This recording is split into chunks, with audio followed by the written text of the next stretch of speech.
Dear River Phoenix. May's room at my dad's house is just like it always was. Exactly the same, only the door stays closed and not a sound comes out. Sometimes I'll wake up from a dream and think I hear her footsteps, sneaking back home after a night out.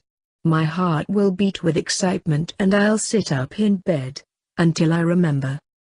If I can't fall back asleep, I get up and tiptoe down the hall, turn the handle of the door so it doesn't creak, and walk into May's room. It's as if she never left. I notice everything, just the same as it was when we went to the movies that night. The 2 bobby pins in a cross on the dresser. I pick them up and put them in my hair. Then I put them back in the same exact cross, pointing toward an almost empty bottle of sunflowers perfume and the tube of bright lipstick that was never on when she left the house, but always when she came back. The top of her bookshelf is lined with collections of heart-shaped sunglasses, half-burned candles, seashells, geodes split in their centers to show their crystals. I lie on her bed and look up at her things and try to imagine her there. I stare at the bulletin board covered with dried flowers pinned with tacks, little ripped-out horoscopes, and photographs. One of us when we were little, in a wagon next to Mom in the summer. One taken before prom where she wore a long lingerie dress she found at Thrift Town, the same rose in her hair that is now dried and pinned there. I open May's closet and look at the sparkly shirts, the short skirts, the sweaters cut at the neck, the jeans ripped at the thighs. Her clothes are brave like she was.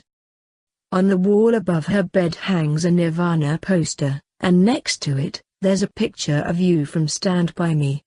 You have a cigarette half in your mouth, cheekbones carved from stone, and baby blonde hair. My sister loved you. I remember the first time we saw the movie. It was right before Mom and Dad split up, and right before May started high school. We were up late together, just the 2 of us, with a pile of blankets and a tin of Jiffy Pop that May made for us, and it came on TV. It was the first time either of us had seen you. You were so beautiful. But even more than that, you were somebody we felt like we recognized. In the movie, you were the one to take care of Gordy, who had lost his older brother. You were his protector. But you had your own hurt, too. The parents and the teachers and everyone thought badly of you because of your family's reputation. When you said, "I just wish I could go someplace where no one knows me," May turned to me and said, "I wish I could pull him out of the screen and into our living room. He belongs with us, don't you think?" I nodded that I did. By the end of the movie, May had declared that she was in love with you. She wanted to know what you were like now, so we went on Dad's computer and May looked you up. There were all of these pictures of you, some from Stand By Me and some from when you got older. In all of them, you were vulnerable and tough at once. And then we saw that you died. Of a drug overdose. You were only 23. It was like the world stopped. You'd been just right there, almost in the room with us. But you were no longer on this earth. When I think back to it, that night seems like the beginning of when everything changed. Maybe we didn't have the words for it then, but when we found out you died, it's like the first time that we saw what could happen to innocence. Finally May shut off the computer and wiped the tears from her eyes. She said you'd always be alive for her.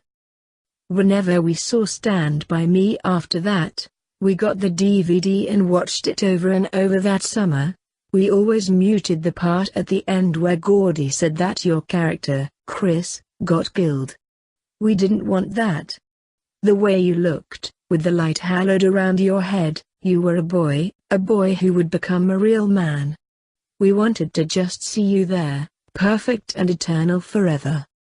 I know May's dead. I mean, I know it in my head, but it doesn't seem real. I still feel like she's here, with me somehow. Like one night that she'll crawl in through her window, back from sneaking out, and tell me about her adventure. Maybe if I can learn to be more like her, I will know how to be better at living without her. Yours, Laurel.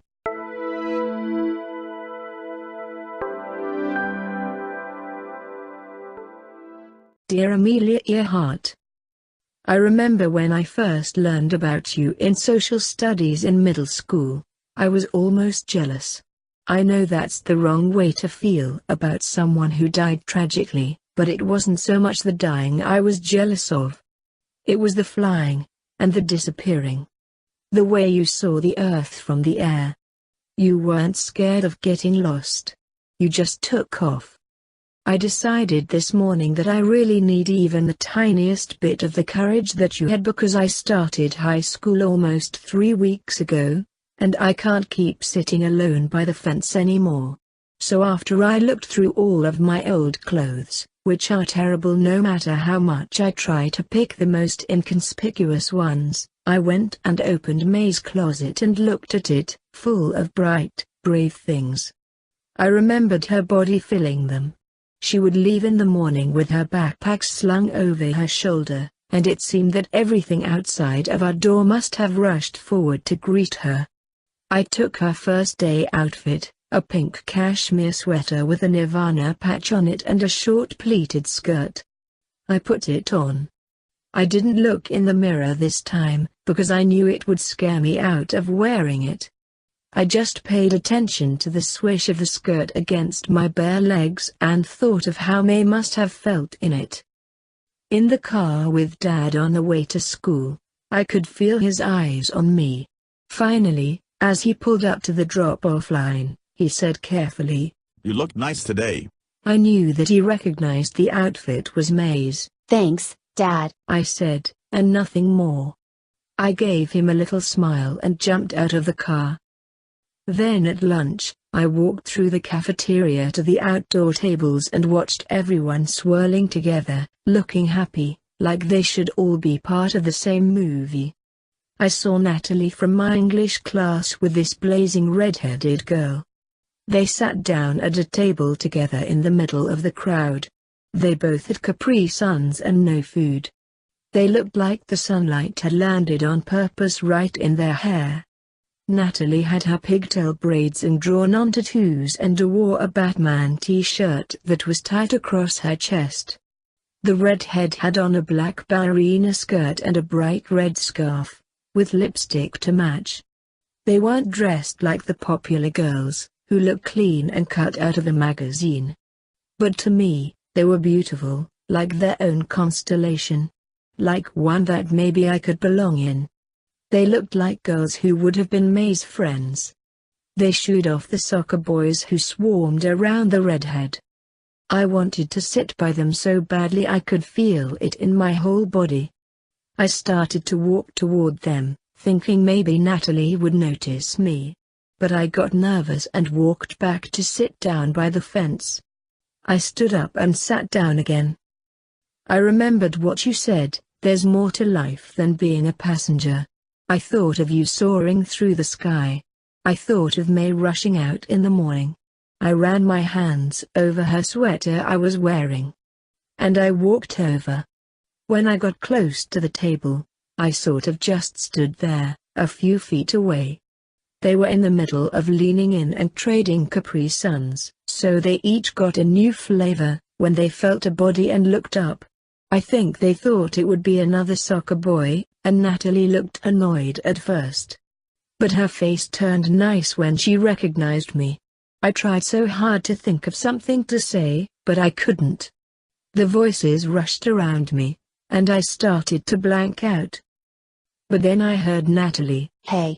You're in my English class, yeah? I took my chance and sat down at the end of the bench. I'm Natalie. This is Hannah. I'm Laurel. Hannah looked up from her Capri Sun. Laurel? That's the coolest name ever. Natalie started talking about the lamos in our class, and I was doing my best to follow along, but really, I was so happy to be there I couldn't focus on what she was saying. By the end of lunch, they liked my skirt and my whole outfit and asked me if I wanted to go to the state fair after school. I couldn't believe it.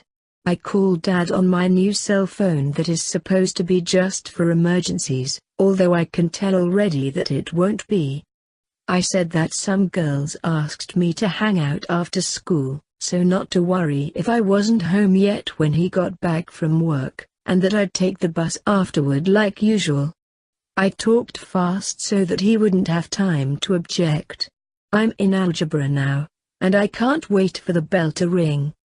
The numbers on the board don't mean a thing, because for the first time in forever, I have somewhere to go. Yours, Laurel.